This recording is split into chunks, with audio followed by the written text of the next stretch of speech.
Look, it's the multiple of things. It's tornadoes. It's the wind. It is flooding. So there's all kinds of things that are occurring.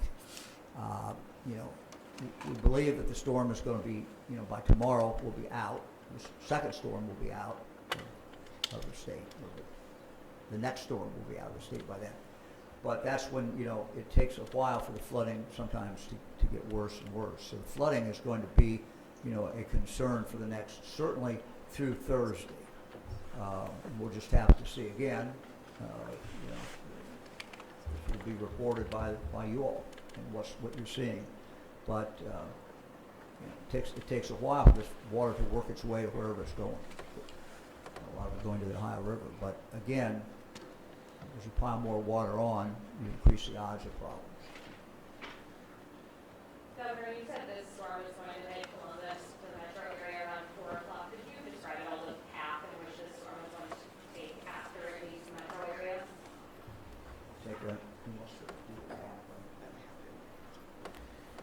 So what we were briefed is that it's moving in from northwest Ohio and coming down kind of through the Dayton area, moving at an east-southeast, right? So, but as the storm moves, it could increase in intensity, it could get larger, depending on how it acts. At this point, we're looking at it from the northwest coming through Columbus and then down through the east and southeast of the state. Yeah, if you look right behind you, up on the wall, maybe around here, different places, you can see it. How's coming in. Are there specific areas of the state you're more concerned about with the flooding? Well, yeah, I mean, look, you always have a concern about southeast Ohio. You know, the glacier determined that, you know, a long time ago. So, you know, the topography of that area lends itself to more potential problems. Governor or Director, I guess if you speak to, we're in August, this is kind of past when you think of the severe thunderstorm, tornado risks. So, I mean, why so late in the season and what kind of preparation went into this, I guess? You want to take that? Yeah, I'll take it. So we wonder that ourselves, you know, why so late in the year? And we see years like this. It's warmer this year. We've just got a lot of activity going on. You know, there's really no rhyme or reason. And to your second point about preparation, we are constantly monitoring with the National Weather Service. We have calls with them. We have a watch team here and intelligence analysts that are keeping track of the weather. So we're watching what's being forecast and the changes in the forecast, and then we're setting up preparatory actions as well as having calls with our county emergency management agencies, because those counties are the first line of defense, of course, and they too have that relationship with the National Weather Service. And so, Director, what sorts of decisions will be made in this location? Well, we'll continue to have coordination calls, keep the governor and the leadership team, of course, up to date on what's going on, emphasize the things that we're seeing that could be those potential pinch points. Additionally, we will continue to work with the National Weather Service to figure out kind of where we're moving and what it looks like or what changes are happening in the forecast. It helps us with that, being able to talk to the counties and make sure that we have the appropriate people in place, keeping the eyes on and watching from our overnight posture to ensure that we're doing the best we can not to miss anything for all Ohioans. Governor, the mayor I says... think the other, there's really two things to answer the last question. Similar, I totally agree with what you said. One is communication. We try to, this was created so that there'd be one place where the information is flowing to. That's important for two reasons.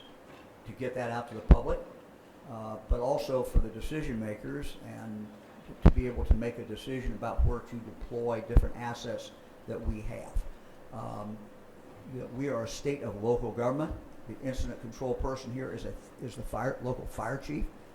He or she is the person who is on the ground. They're seeing it. They're making those decisions.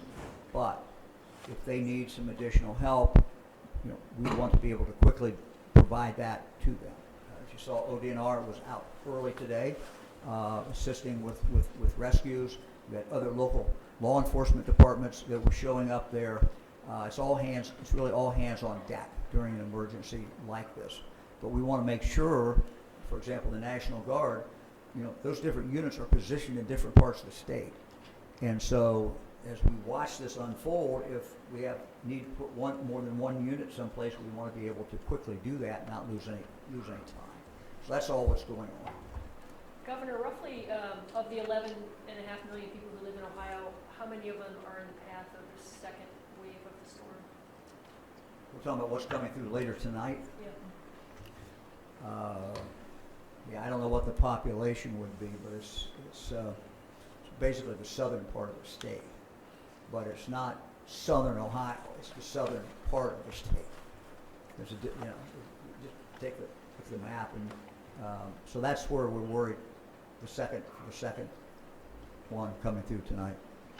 Governor, the mayor says that you and he are coordinating to release city, county, and state workers so they can get home before the next storm this afternoon. Where are you guys at in that operation right now? Yeah, we have a protocol that's always followed when we get a storm, when we get any kind of problem like this. That has been activated. We are moving that. The state government runs not just in Columbus, it runs every place all throughout the state of Ohio. And so, state employees are being informed by their supervisor, by whoever is the head of that unit, exactly what is going on and when they should leave. So And yes. So I talked to the mayor several hours ago. We talked about that, and we started. As soon as I talked to the mayor, he told me he was moving forward, wanted to get people out of downtown Columbus. I said that makes sense, and we started that procedure. Governor, do you have a time frame to get those workers out of Columbus if the storm's hitting here at 4 p.m.? No, I mean part of it's sequencing it correctly in regard to traffic, but no, that's being handled at the building level. Do you anticipate having to offer assistance or resources to Indiana or West Virginia for requesting resources from those states? We haven't received any requests. We always want to help. Okay, well, all right. Thank you very much.